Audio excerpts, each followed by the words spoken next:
Tension নয়। চলতি অর্থ বছরের দ্বিতীয়ার্ধের মুদ্রানীতিতে বেসরকারি খাতে ঋণ প্রবাহ কম নির্ধারণ করায় শঙ্কা প্রকাশ করেছেন ব্যবসায়ীরা। তারা বলছেন, বিনিয়োগ বাড়াতে কেন্দ্রীয় ব্যাংকের উচিত সুদের হার কমানোর দিকে নজর দেয়া।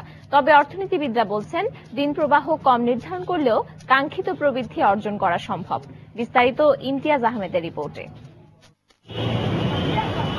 রাজনৈতিক স্থিতিশীলতা আর ব্যবসা বান্ধব পরিবেশের ইঙ্গিত দিয়ে শুরু হয়েছে নতুন বছরের পথ চলা, যেখানে গেল বছরের তুলনায় বিনিয়োগ বাড়বে বলে স্পষ্টত ধারণা পাওয়া যাচ্ছে।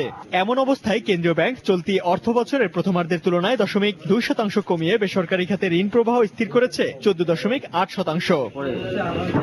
এই অবস্থায় ব্যবসায়ীরা বলছেন, মুদ্রাস্ফীতি নিয়ন্ত্রণে ঋণ প্রবাহ না কমিয়ে বরং সুদের হার কমানোর দিকেই কেন্দ্রীয় ব্যাংকের বেশি নজর দেওয়া জরুরি। বেসরকারি খাতে ঋণ প্রবাহের জন্য প্রচন্ড চাপ থাকতো, তাহলে আরো ভালো হতো। বেসরকারি ব্যাংকগুলি, সরকারি বেসরকারি আর্থিক প্রতিষ্ঠানগুলি তারাই গিয়ে এসে নতুন উদ্যোক্তা তৈরি করতে পারতো। ক্রেডিটটা না কমিয়ে প্রাইভেট সেক্টর ক্রেডিটটা বাড়িয়ে রেখে আপনি ব্যাংকগুলিতে ক্রেডিটটা সহজ করা দরকার ছিল।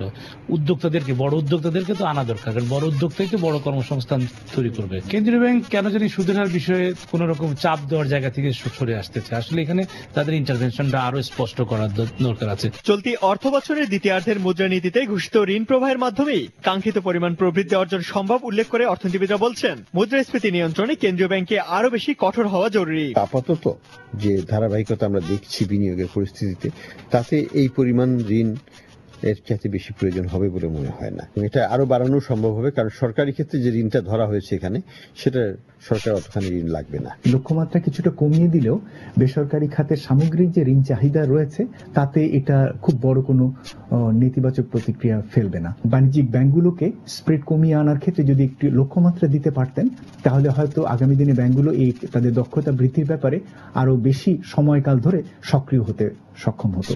তবে চলতি অর্থ বছরের প্রথমার্ধের নতুন মুদ্রানীতিকে সংযত, সতর্ক ও সমর্থনমূলক মুদ্রানীতি হিসেবেই বলছে বাংলাদেশ ব্যাংক। ইমতিয়াজ আহমেদ, সময় সংবাদ, ঢাকা। বিশ্বের দীর্ঘতম সমুদ্র সৈকত কক্সবাজার। প্রতি বছর গড়ে 10 লাখ পর্যটক ভ্রমণ করেন কক্সবাজারে, কিন্তু তাদের নিরাপত্তায় পর্যটন সংশ্লিষ্ট ব্যবসায়ীরা সামান্য উদ্যোগ নিলেও তা